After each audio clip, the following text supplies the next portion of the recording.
जनाब इमाम ज़ैनुल आबिदीन का घर है ये रज़ियल्लाहु ताला अन्हु।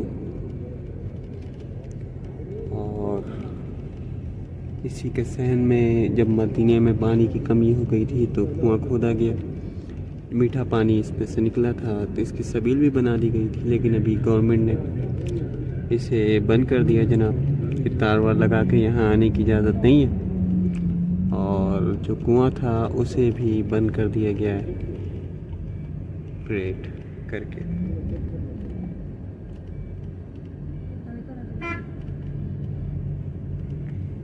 ये वो सबील